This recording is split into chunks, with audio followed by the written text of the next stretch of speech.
Hotel Gajah Mada Medan 95.1 FM MNC Trijaya, The Real News and Information. Hai pendengar Trijaya, halo selamat sore dan selamat berjumpa dalam program Ngobar atau Ngobrol Bareng ya. Edisi hari ini Jumat 18 Februari 2022 hasil kerjasama Radio MNC Trijaya, MNC Play, Koran Sindo, dan iNews TV. Pendengar Trijaya, sore hari ini kita akan ngobrol langsung bersama Wali Kota Tebing Tinggi, ada Bapak Insinyur Haji Umar Zainuddin Hasibuan ya. Junaidi Hasibuan. Yang kita akan berkenalan dengan beliau sekaligus ngobrolin potensi perkembangan Kota Tebing Tinggi dan akan seperti apa nih Tebing Tinggi ke depannya. Untuk itu ikuti terus ya perbincangan kami selama 1 jam ke depan bersama saya Ami Maulidia, dan langsung saja saya sapa. Halo Bapak, Assalamualaikum, selamat sore, apa kabar? Waalaikumsalam warahmatullahi wabarakatuh. Mbak Ami dalam keadaan sehat walafiat. Demikian juga harapan saya terhadap Mbak Ami, mudah-mudahan sehat. Amin, dan amin. Terus berjaya bersama dengan Trijaya. Amin, amin, amin. Dan pendengar Trijaya, jangan lupa ya Anda bisa berinteraktif bersama kami di 4567266 atau SMS dan WhatsApp di 0813610939 untuk terlibat langsung dalam interaktif kami sore hari ini. Dan tentu saja siaran ini juga bisa didengarkan melalui Roof dan juga RCTI Plus. Pak Umar, terima kasih sudah berbincang-bincang nih bersama kami sore hari ini ya, sudah meluangkan waktunya. Sama-sama. Kita mau tahu dulu nih Pak Umar, seperti apa nih kondisi terkini COVID-19 di Tebing nih Pak? Baik, terima kasih Mbak Ami. Sampai kemarin data kita itu ada 17 orang. Sebetulnya kami sampaikan Tebing Tinggi itu COVID-nya nihil selama 3 bulan lebih, November, Desember, Januari, sampai tanggal 30. Tanggal 1 Februari mulai ada. Kemarin itu sebenarnya mereka yang sakit itu ada 15, tapi bertambah 3 orang, sembuh 2 orang, 16 orang. Tapi ada 1 orang tambahan dari tetangga sebelah yang pindah ke Tebing Tinggi, jadi 17 orang. Kami sampaikan kepada seluruh pendengar Trijaya yang kami banggakan bahwa kami masih level 1 sampai saat sekarang. PPKM kita level 1 dan tingkat keterisian rumah sakit kita atau bed occupancy ratio kita itu baru 9%. Jadi arti katanya kita memiliki 100 bed di 4 rumah sakit, kita baru terisi hanya 9. Tapi itu pun orang Tebing yang terisi di situ hanya 3 orang. 1 yang orang Tebing ini dirawat di Medan, yang 6 lagi itu orang daerah tetangga yang dirawat di Tebing Tinggi. Jadi oleh karena itu kami sampaikan, kami juga melakukan beberapa kegiatan yang sifatnya untuk antisipasi meledaknya daripada COVID-19 varian Omikron ini di Tebing Tinggi. Berarti ini kalau untuk level 1 masih sejauh ini sudah prokesnya luar biasa berarti di Tebing ini ya Pak? Kami mudah-mudahan pertama untuk Omikron ini ada 3 langkah yang kami lakukan. Yang pertama, menegakkan protokol kesehatan dengan sebaik-baiknya. Jadi walaupun kami berhak untuk 75% fasilitas daripada tempat kapasitas dan berhak 100% untuk sekolah, tapi kami membatasi. Kami membuat batasan hanya 50% saja gitu. PPKM level 1 tapi kita ketatkan seolah-olah kita ini level 3 gitu. Jadi dengan demikian seperti itu. Yang kedua, kita kejar vaksin. Vaksin kita untuk dosis 1 96%, dosis 2 sudah 73%. Lansia sudah di atas 50%. Itu kita kejar, vaksin kita kejar. Terus sampai saat sekarang kita kejar. Target kita nanti akhir Februari atau akhir Maret paling lama itu dosis 1 dengan dosis 2 itu sudah sama, 96%.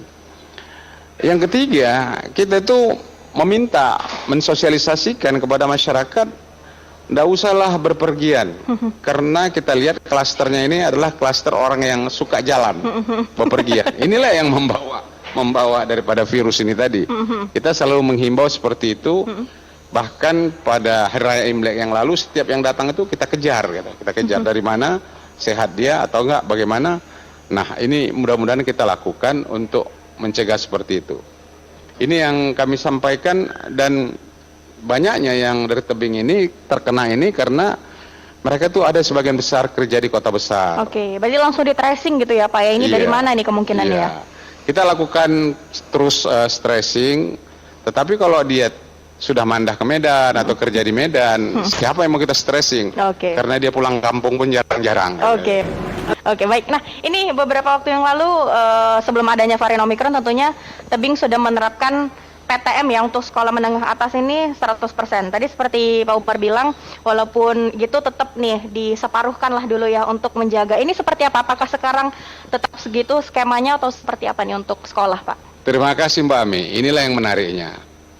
Kami ini Tebing Tinggi ini sadar betul kalau pendidikan kita ini hanya bergantung kepada online, maka akan kerepotan lah bagi siswa-siswa. Karena orang tuanya tidak bisa secara 100% untuk mendampingi anaknya. Yang kedua, kapasitas orang tuanya juga terbatas. Jadi kami sudah sejak bulan Agustus 2021 itu sudah pembelajaran tatap muka. Sudah tatap muka. Bahkan pada 1 Januari 2022 kami sudah 100%. Tapi pada 8 Februari ini kita sudah menjadikan lagi kembali kepada 50%. Karena penyebaran Omikron ini tadi 50% secara offline, 50% secara online. Dan jam pembelajarannya pun kalau dulu 6 jam, sekarang tinggal 3 jam pembelajaran saja. Tanpa ada istirahatnya. Jadi kita lakukan itu dan kita benar-benar menegakkan ketentuan kepada Satgas Covid yang ada di sekolah-sekolah dan Satgas Covid Dinas Pendidikan itu benar-benar melakukannya dengan sebaik-baiknya. Mengantisipasi anak-anak yang datang dan yang pulang daripada sekolah. Itu yang perlu kita cermati secara seksama. Berarti biar PTM tetap berjalan lancar, tapi juga untuk Omikron ini juga bisa teratasi gitu ya Pak ya? Iya, ini kita memang harus menjalankannya secara paralel, karena anak-anak tidak mungkin tidak masuk sekolah, tapi Omikron juga harus kita waspadai. Jadi kalau yang 50% itu, kalau yang jumlah siswanya itu lebih dari 20 satu kelas. Tapi kalau yang di bawah 20, ya 100%. Karena kelasnya juga jaraknya jauh-jauh, bisa seperti itu. Berarti disesuaikan juga ya dengan jumlah murid per kelas berarti? Iya, sesuaikan juga dengan jumlah murid per kelas. Itu kita lakukan. Baik. Nah ini kita bergeser sedikit dari soal COVID Pak. Ini dapat informasi dan sebelumnya saya mengucapkan selamat juga nih atas Kota Tebing Tinggi yang masuk ke dalam kabupaten kota terbaik dalam inovasi program pemberdayaan UMKM. Dan Pak Umar sendiri sebagai satu-satunya kepala daerah nih dari 514 kepala daerah se-Indonesia yang menerima penghargaan kategori penggerak program inklusi keuangan nasional dari OJK. Ini seperti apa nih Pak yang dilakukan sampai bisa mendapatkan penghargaan seperti itu? Boleh diceritain Pak? Baiklah, terima kasih. Saya sampaikan terus terang, inklusi keuangan itu adalah sebuah layanan kepada masyarakat agar kiranya masyarakat itu bisa mendapat informasi, bisa melakukan transaksi keuangannya secara cepat, tepat, mudah, transparan, bisa dimengerti. Jadi oleh karena itu yang pertama kita sejalan dengan apa yang dimintakan oleh pemerintah pusat, khususnya Pak Jokowi, memajukan sistem digital, makanya kita lakukan digitalisasi. Jadi untuk UMKM di Tebing itu kita lakukan digitalisasi dengan kita latih pertama mereka. Kita latih untuk tidak menerima uang tunai, cashless, dan kita masukkan mereka di marketplace. Di marketplace kita dorong. Jadi sudah ada sampai 54 usaha mikro kecil yang produknya bisa dibeli secara online di Tebing Tinggi. Yang kedua, kami sampaikan bahwa kita kan mengetahui bahwa pembayaran non tunai itu sudah menjadi budaya kita. Karena lebih cepat, lebih akurat, lebih jujur, lebih jujur. No tipping, tidak ada tipping, no tipping, dan tahu kemana perginya. Ada historinya ya Pak ya? Ada historinya. Maka kita mensosialisasikan dan memasyarakatkan QRIS, Quick Response Indonesian Standard itu. Bahkan di rumah-rumah ibadah di mana itu sudah menjadi bagian. Sudah 238 yang ada di Tebing Tinggi. Yang ketiga kami sampaikan melatih daripada pelajar-pelajar untuk melakukan simpanan. Yang kita sebut one student one account. Ya, ini one story and one account ini ada, dan di desa-desa, di kelurahan-kelurahan kita bilang namanya one village one account. Tapi sekarang bahkan lebih gitu. Ada namanya yang disebut dengan laku pandai di kelurahan-kelurahan. Di samping itu kami memutarkan pikiran sedikit bagaimana kami ini bisa membuat startup. Jadi kami bikinlah perusahaan startup kita yang bernuansa pemerintah kota, namanya Mutrans. Oke, startup ya. Ini udah kekinian berarti ini kalau startup nih ya. Iya, mudah-mudahan lah kita mudah bertransaksi, mudah transportasi. Kita hire penarik-penarik becak yang ada di tebing tinggi itu menjadi anggota, dan para UMKM di tebing tinggi yang memiliki produk itu untuk bisa mendelivery produknya itu melalui yang startup kita tadi. Oke. Ya, Mutrans tadi. Dan ini adalah merupakan bagian yang kita coba untuk kira-kira kita kecil-kecilan lah untuk mengimbangi startup yang ada di Indonesia nih tadi. Oke, baik. Berarti ini sejalan ya dengan visi misi Kota Tebing yang mewujudkan Kota Tebing sebagai pusat wilayah perdagangan juga nih, berarti dengan adanya UMKM digitalisasi ini. Iya, Mbak.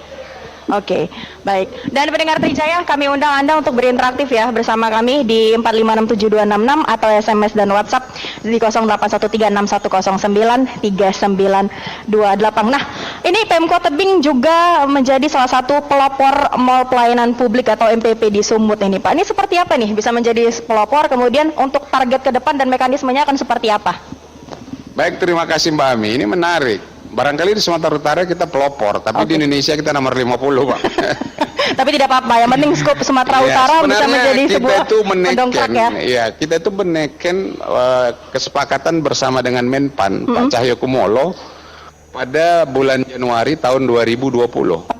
Kita sudah memprediksi 2020 akhir selesai. Tapi ternyata ada badai COVID-19. Oke. Akibatnya dananya direfocusing. Refocusing untuk kegiatan penanggulangan kesehatan, tidak terwujudlah Mall Pelayanan Publik itu di 2020. Oke, baik. Di 2021 kita pasang tekad. Ini kalau begini-begini terus, ini tidak akan jadi. Maka kita pasang tekad yang namanya Mall Pelayanan Publik harus terwujud tanpa ada refocusing. Oke. Dan alhamdulillah terwujud pada tanggal 30 Desember 2021 sudah kita lakukan soft launchingnya. Jadi dengan catatan ada 40 outlet di situ, terdiri dari 9 institusi kementerian vertikal, ada 11 badan usaha milik negara dan milik daerah, dan ada 20 daripada institusi OPD yang ada di situ. Jadi ada 40 Mbak di situ. Oke, dan untuk sejauh ini sudah seperti apa nih untuk MPP sendiri di Kota Tebing? Rata-rata saya lihat perkembangannya orang yang berurusan di situ rata-rata satu hari itu lebih kurang ada 50 sampai 75 orang per hari. Saya tanya satu persatu, mereka menyatakan puas karena one stop service pada satu tempat ada di situ. Dan yang kedua tempatnya nyaman. Yang ketiga no tipping. Jadi arti katanya ya kalau dia harus bayar di situ ada perbankan. Di situ bisa ditransaksi dengan ATM, semuanya ada lah. Dalam arti kata kelengkapan di situ semuanya serba lah. Serba memungkinkan.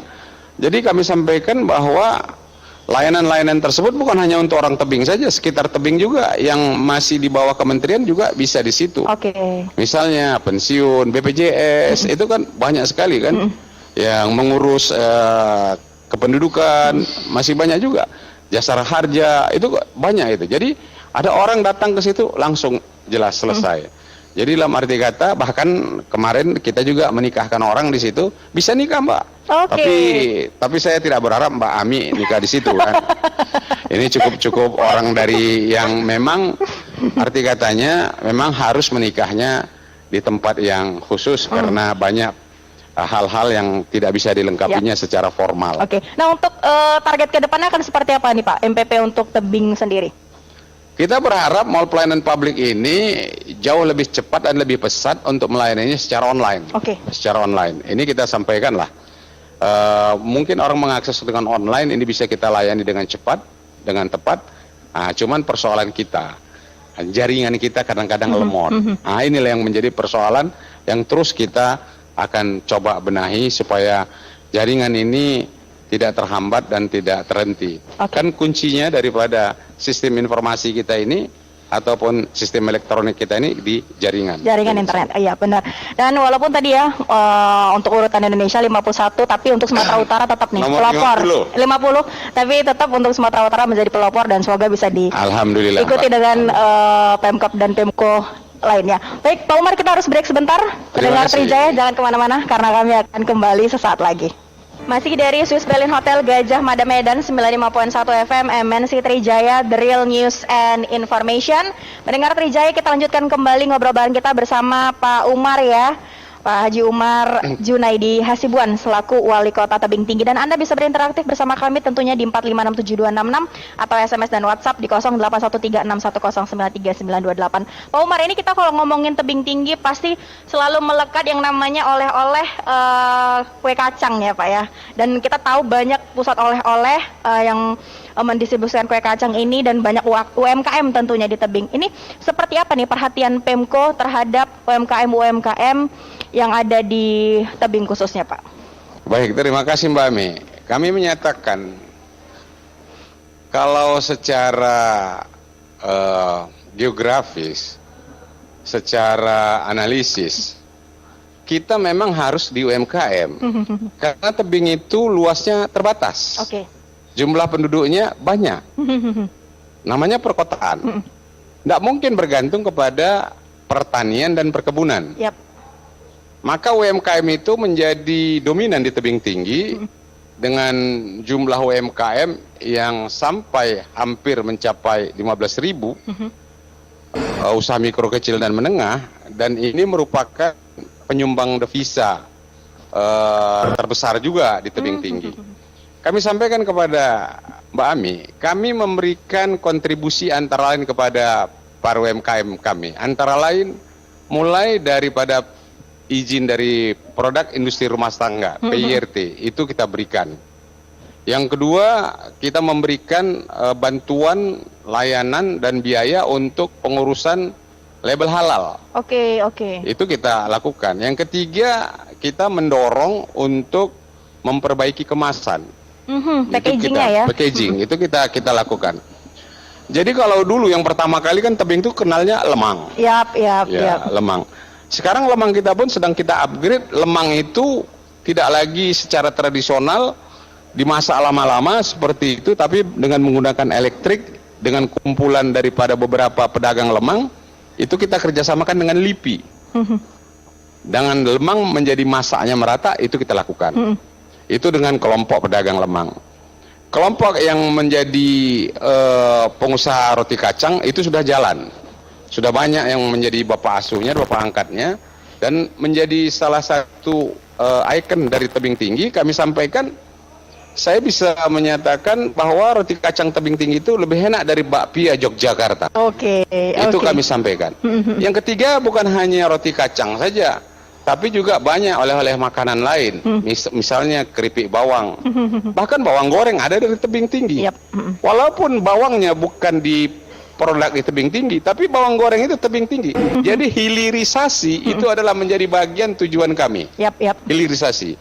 Demikian juga dengan jamur. Jamur yang kita keringkan menjadi jamur tiram tersebut menjadi oleh-oleh. Pisang itu ada. Bahkan rajutan, bahkan batik, ini semuanya kita push, kita berikan bantuan kepada pengusaha-pengusaha UMKM itu. Kita mintakan juga bantuan peralatan, dan alhamdulillah dibantu oleh pemerintah Provinsi Sumatera Utara di tahun 2021 untuk ada 3.500 pengusaha dibantu, dan kita juga dibantu oleh pemerintah pusat melalui bantuan pengusaha UMKM, industri UMKM yang kecil, yang dibantu 1,2 juta saat sekarang ini oleh pemerintah pusat. Jadi arti katanya sinergitas yang dilakukan, kami juga mendorong, mempush untuk mereka, marketing mereka kita ajari, sudah itu packaging, pameran kita ikutkan, dan kita kerjasama dengan rumah kemasan BUMN yang ada di Indonesia. Misalnya di tebing ada BUMN dari Bank Mandiri, juga ada dari Pertamina. dari Inalum. Oke, pokoknya siapa saja yang mau cawi-cawi, siapa saja yang mau ikut bersama, kita alhamdulillah syukurilah. Berarti Itu dia. sangat concern ini ya Pak terhadap pengembangan UMKM tentunya. Iya, tentunya kami harus sampaikan seperti itu. Ini yang kami sampaikan, dan inilah menjadi bahagian kami ke depan. Mungkin ya 100 produk saja itu sudah bisa kita tampilkan, itu sudah menjadi booming dan bisa membantu Sumatera Utara sebagai brandednya lah. Oke, nah ini saya mau kembali ke Lemang tadi ya sebagai ikon dari tebing juga. Ini Pak Umar tadi juga bilang bagaimana Lemang ini bisa kemudian dikemas dan tentu saja bisa tetap lestari ya Pak, dan bisa kalau bisa diekspor sebenarnya. Kalau Lemang ini kan dia tidak tahan lama ya. Tidak tahan lama. Nah ini mungkin nggak ada gebrakan-gebrakan sendiri seperti apa supaya Lemang ini bisa menjadi UMKM yang bisa dikirim kemana-mana karena lebih tahan lama, Pak Umar. Terima kasih Mbak Ami. Kami sampaikan sedang kita cari dan kita formulakan Lemang ini supaya bisa tahan 4 hari. Tapi ada inovasi yang kami bikin beberapa waktu yang lalu sudah kita coba. Lemang ini jadi sushi.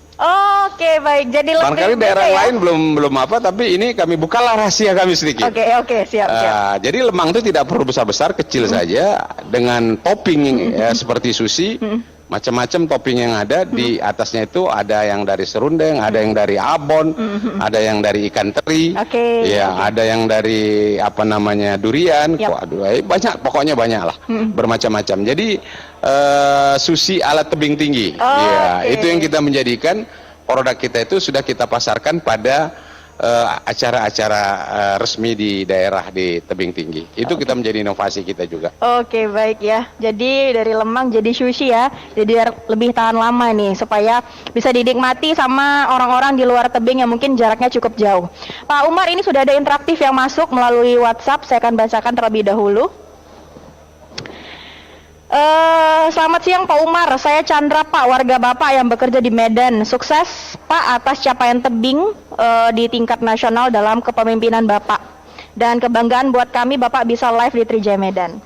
Pak, mohon diperhatikan PTM di tebing tinggi Pak. Jujur ilmu dan prestasi yang didapat anak didik di tebing jauh di bawah apa yang diharapkan. Mohon ada inovasi dari Dinas Pendidikan agar anak-anak tebing tidak terlalu tertinggal ilmu pengetahuannya.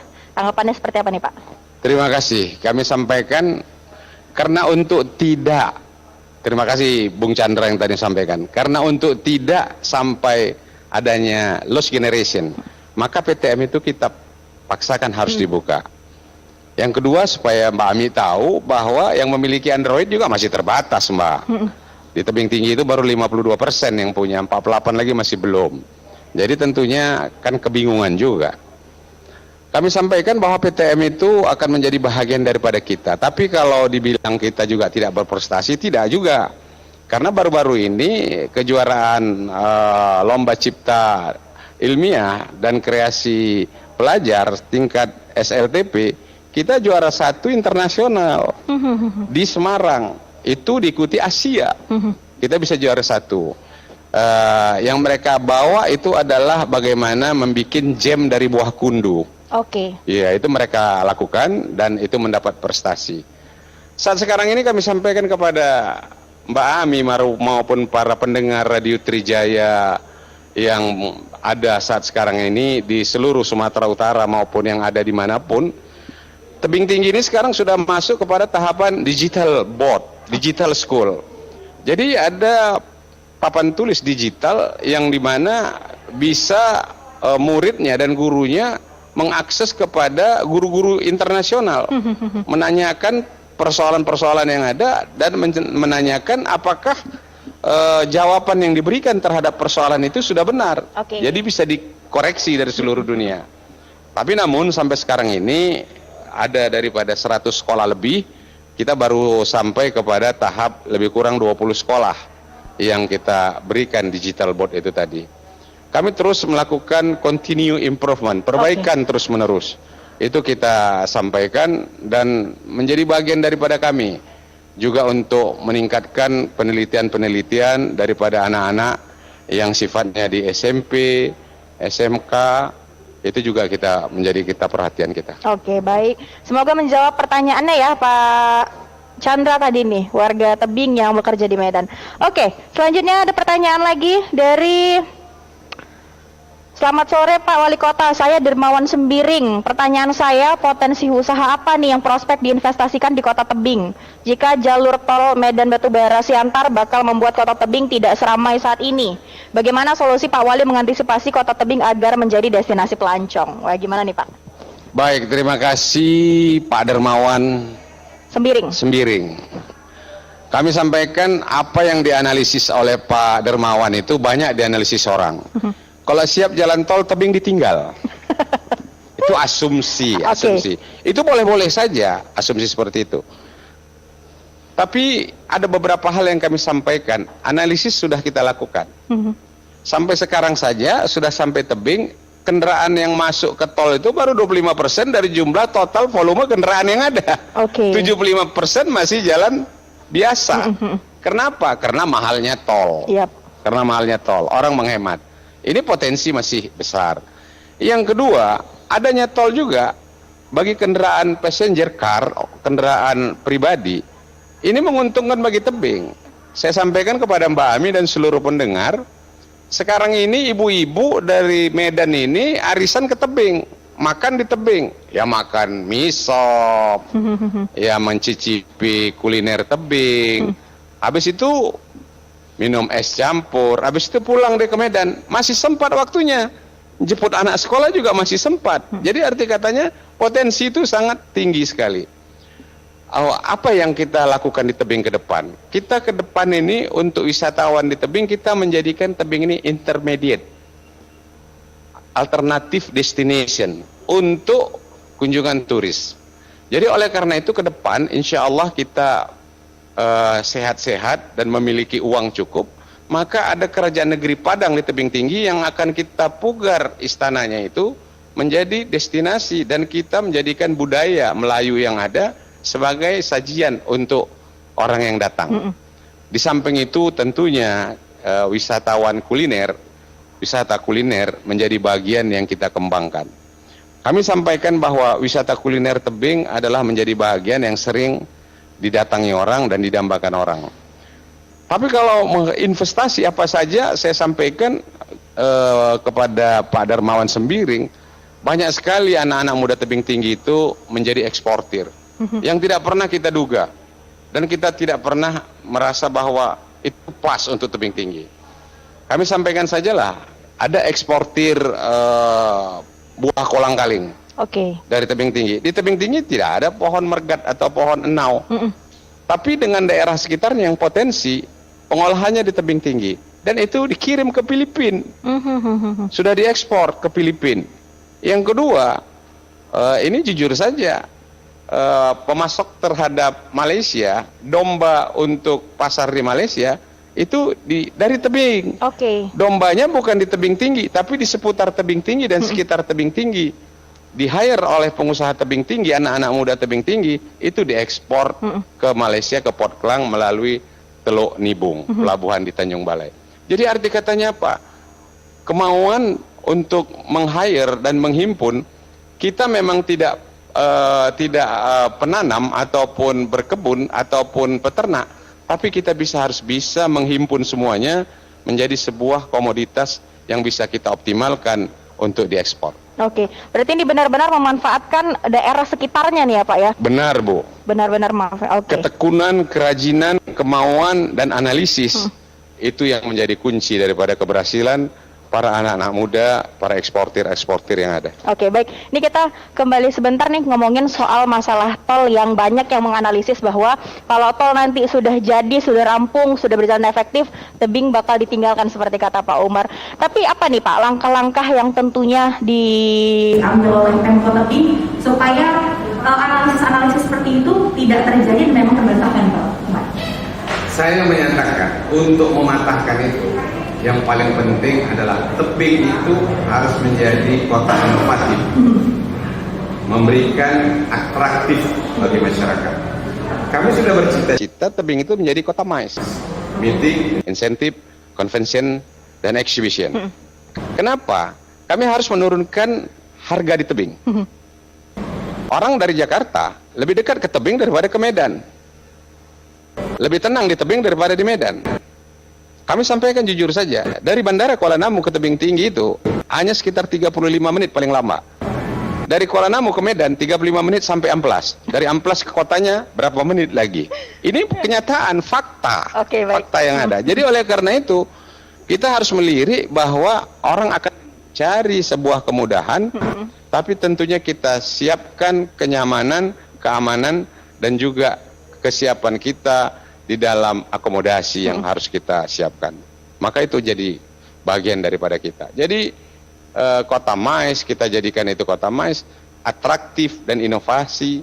Kami berencana ke depan ini 3 bulan sekali ya, insya Allah itu ada bulan belanja di tebing tinggi gitu. Oke. Seperti apa tuh Pak bulan belanja di tebing tinggi? Bulan belanja tebing tinggi itu kita sedang berkoordinasi dengan PHRI, dengan para pedagang UMKM, diskon. Oke. Bulan diskon. Makan di mana saja ada diskonnya. Belanja apa saja. Nanti kita bikin leafletnya dan bukunya, dan insya Allah kita sampaikan ke Trijaya. Oke, baik. Jadi kita tunggu ya nanti akan seperti apa nih. Jadi nanti makan di mana aja, belanja di mana aja, tentunya di kota tebing ya Pak. Iya, dapat diskon khusus nih dari Pemko. Terima kasih. Kita masih tunggu interaktif Anda pendengar Trijaya, tapi kita harus break lagi Pak Umar dan pendengar Trijaya jangan kemana-mana karena kami akan kembali sesaat lagi.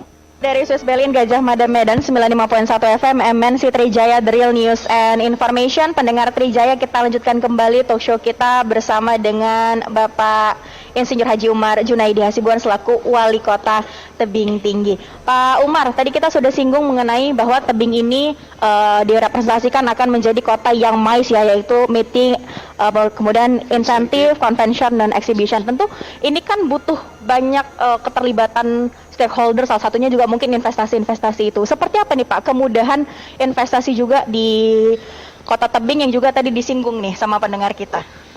Baik, terima kasih. Untuk kemudahan berinvestasi, kita memiliki sistem pelayanan perizinan dengan OSS, One Single Submission. Dan juga itu tergabung di mall pelayanan publik juga. Jadi bisa dilakukan di situ secara gampang. Dan kita sampaikan bahwa pembangunan bisa dilakukan sementara proses perizinan sedang berjalan. Itu bisa kita lakukan. Tapi tentunya sesuai dengan rencana tata ruang daripada daerah ya. Itu harus kita lihat. Itu seperti itu. Kami sampaikan memang menjadi Kota Mais kita sudah mempunyai convention center. Hotel kita yang tinggal kurangnya belum, yang bertaraf bintang 5 gitu. Kami berharap akan tumbuhan ini investasi yang di bidang perhotelan.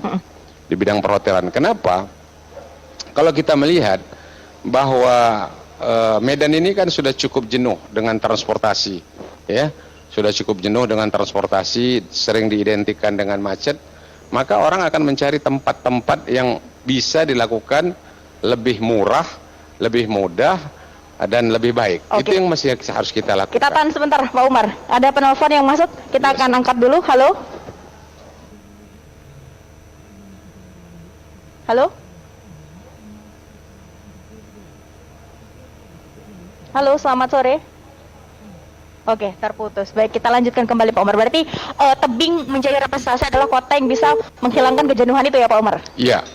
Kita harus mengambil selling point. Selling point itulah yang harus kita ambil dengan sebaik-baiknya.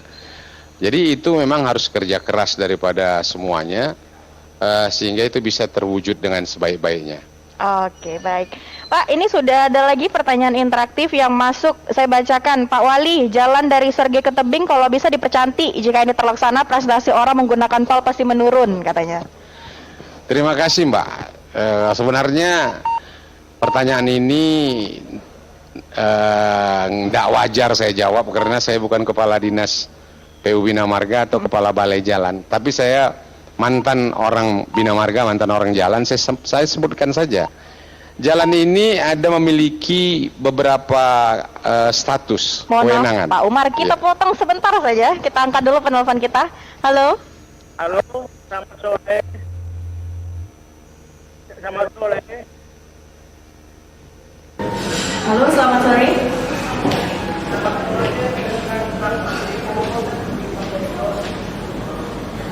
Halo. Halo, selamat sore. Silakan Bapak. Ya, saya ini selamat sore, salam kenal ya sama Bapak Wali Kota yang di Tebing Tinggi ya. Saya dulu beberapa waktu yang lalu sering hampir tiap bulan ke sana ikut pertemuan agama Buddha. Wihara kami itu di jalan Gang Tekong di sana gitu. Nggak pengen tahu juga sekarang ini sampai sejauh mana perkembangan ini tebing tinggi, kota tebing tinggi. Apakah sekarang sudah ada gedung bioskop ataupun plaza gitu? Kalau bisa dibikin dong seperti kota Binjai gitu. Kira-kira bisa dipahami ya. Terima kasih. Oke, baik. Terima kasih untuk penelpon kita. Kita hold sebentar ya, karena kita masih mau jawab pertanyaan yang sebelumnya tadi. Pak Umar, silahkan. Jadi kewenangan jalan itu ada di tingkat pusat untuk jalan nasional. Jalan dari Sergei ke Tebing Tinggi itu jalan arteri primer. Itu kewenangan dari pemerintah pusat. Makanya kalau melebarkannya itu pemerintah pusat, dalam hal ini Kementerian PUPR. Nah, demikian juga tadi kalau misalnya ada jalan yang dinyatakan dari tebing misalnya ke kisaran kurang lebar, itu juga Kementerian PUPR. Tetapi kenapa itu tidak dilebarkan Kementerian PUPR? Supaya kita tahu juga, supaya orang tidak lagi pakai jalan lama tapi masuk ke jalan tol. Itu daripada bagian strategis. Oke, baik, Iya. baik. Supaya jalan bagian strategis, kenapa kalau jalan yang non tol itu diperbarui dan dilebarkan dan memudahkan gitu, makin jarang orang masuk jalan tol. Oke. Maka investasi itu akan semakin merugi. Oke, baik, baik. Terjawab tadi ya pertanyaannya. Selanjutnya ini. Oke, kita coba pertanyaan penelpon tadi nih. Dari tadi terselip ya namanya. Mungkin bisa ditanggapi, Pak Umar. Terima kasih. Siapa tadi? Bapak Wibowo. Wibowo. Saya sampaikan tadi ada pertanyaannya mengenai gedung bioskop dan mall. Kami sampaikan konsep pembangunannya sebelum daripada COVID-19 itu sudah ada. Investasi dari Jakarta mau masuk seperti itu. Tapi dengan adanya COVID ini orang sekarang sedang stagnan. Karena yang akan dibangun itu adalah hotel dan juga mall lengkap dengan bioskopnya. Tapi karena adanya COVID, orang menjadi masih terhenti, terstop sejenak. Saat sekarang ini di Tebing Tinggi tidak bersifat mall, tapi supermarket, hipermarket itu ada dan itu menjadi bagian yang selalu dikunjungi oleh warga tebing maupun sekitar tebing. Itu yang kami sampaikan. Baik. Sudah lagi penelpon yang masuk, kita akan angkat. Halo, selamat sore. Selamat sore. Selamat sore, silakan. Dengan Bapak siapa di mana? Di mana?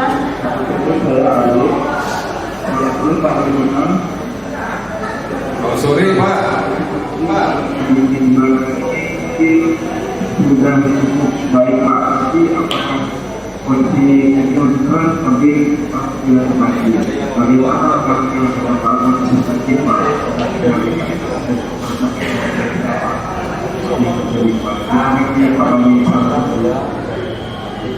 Oke, baik. Jadi mungkin kita inklusikan ya. Jadi pertanyaannya seperti apa nih Pak? Agar Kota Tebing Tinggi ini pembangunannya akan lebih meningkat setiap waktunya nih. Baik, terima kasih Bapak. Terima kasih atas perhatiannya dan terima kasih mungkin atas masukan, saran dan pendapatnya. Kami ingin menyatakan bahwa Tebing Tinggi ini yang pertama kita nyatakan tadi menjadi kota wisata, budaya dan wisata kuliner. Yang kedua, kita mendorong Kota Tebing Tinggi ini menjadi kota hilirisasi. Arti katanya boleh nanam di mana, boleh kopinya dari daerah mana, tapi produk akhir kopi itu dari tebing. Oke. Biar bawangnya dari mana, bawang goreng dari tebing. Biar kedelai dari mana, tapi tahunya dari tebing. Nah, itu. Jadi end project itu ada di Tebing Tinggi. Ini kita tingkatkan terus menerus. Yang kedua, mengambil peluang menjadi kota mais tadi kita bilang, menjadi kota mais dan tentunya memiliki atraktif yang harus dipikirkan. Itu yang harus kita lakukan dengan sebaik-baiknya. Yang ketiga, kita melihat, jujur saja Mbak Ami, saya sampaikan, berapa banyak pun Danau Toba dikembangkan, dia memiliki keterbatasan di Parapat itu jumlah daya tampung. daya tampung dari Danau Toba yang minim itu tentu akan membludak, dan luapannya itu tadi harus kita tampung di tebing. Ya, ya. Tidak mungkin orang sudah sampai Danau Toba pulang ke Medan. Itu tadi. Oke, baik. Dan ini sudah ada interaktif lagi yang masuk melalui WhatsApp nih. Selamat sore Pak Umar, saya Richard. Melihat luasnya kapasitas Pak Umar sebagai pemimpin, sepertinya terlalu sempit jika bertugas di tebing tinggi. Kasih dong bocoran rencana Pak Umar pasca jadi wali kota tebing tinggi. Gimana nih Pak Umar? Terima kasih Pak Richard atas appreciate-nya kepada kita. Kami sampaikan sampai saat sekarang ini belum terpikirkan Mbak Ami mau kemana. Ibarat kapal, pelabuhannya belum tahu di mana akan berhenti, dan jangkar dijatuhkan di mana belum tahu. Oke. Mungkin pertama dari kapal harus turun dulu. Oke. Sebagai kapten kapal ataupun anak kapal, kita sampaikan kita perlu istirahat dulu lah barangkali, menenangkan diri dan mungkin melihat ke depan, karena bagaimanapun juga kita harus sadar banyak generasi-generasi muda yang cukup kuat, yang cukup capable, yang cukup acceptable, dan tentunya kita berilah peluang kepada mereka-mereka itu. Mungkin kita sebagai pelatih saja, tidak menjadi pemain lagi. Saya pikir itu yang. Oke, baik. Jadi kita akan lihat dulu nanti ya jangkarnya akan ditaruh di mana nih, gitu ya. Ya, terima kasih. Oke, selanjutnya ini pertanyaan telepon tadi yang mungkin agak terselip tadi dari Pak Arif ya.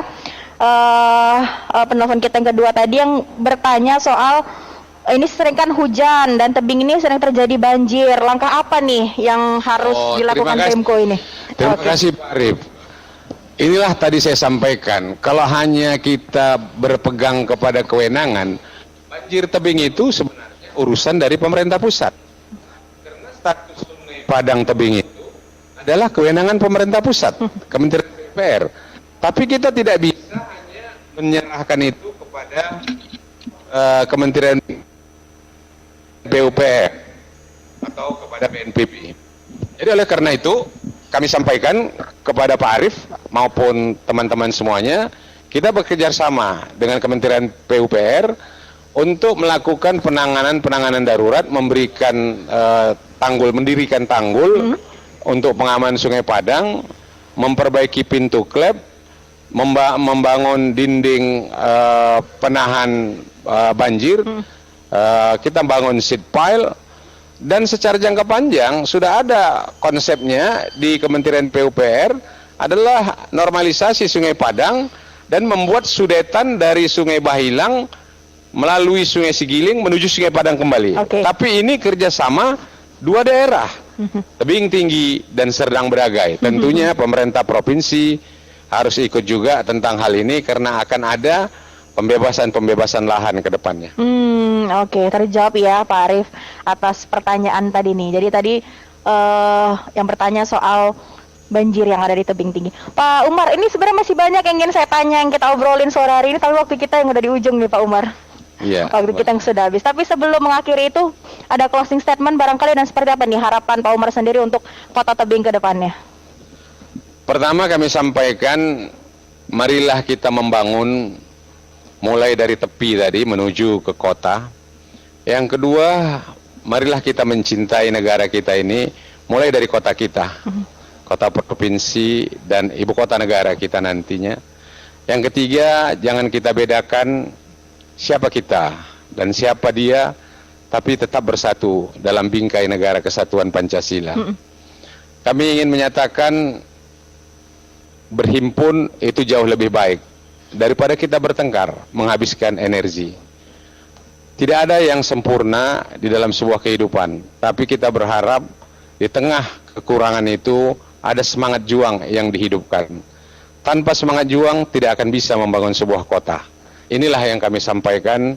Mari kita mencintai kota kita, mari kita berkreasi, berinovasi, mari kita lihat daerah lain yang mungkin sudah lebih maju daripada kita. Tentu kita harus tancap gas mengimbangi mereka. Itu dari saya. Oke, baik. Dan mendengar Trijaya, demikian perbincangan kita dalam ngobrol bareng sore hari ini bersama Bapak Insinyur Haji Umar Junaidi Hasibuan, Wali Kota Tebing Tinggi. Pak Umar, terima kasih sudah berbincang-bincang bersama kami. Terima kasih Mbak Ami, terima kasih para pendengar Trijaya yang budiman yang juga memberikan saran, masukan, dan juga kritikan-kritikan. Kita berharap semuanya itu untuk dapat lebih menyempurnakan kerjaan kita semuanya. Amin. Saya pikir terima kasih. Dan terima kasih juga Anda pendengar Trijaya yang sudah berinteraktif tentunya bersama kami di telepon maupun di WhatsApp tadi ya. Dan sekali lagi Pak Umar terima kasih, sehat terus, sukses terus, dan semoga kita corona free tentunya, amin ya. Terima kasih Mbak Ami, sama-sama semoga kita sehat, salam sehat untuk Indonesia. Ya. Dari Sis Berlin, Gajah Mada Medan 95.1, saya Ami Maulid, dia produser acara Rodi Siregar, pemandu teknis Agus Setiawan, Hari Bagaskara, dan Edi Susanto. Pamit undur diri, sampai jumpa dalam ngobar selanjutnya.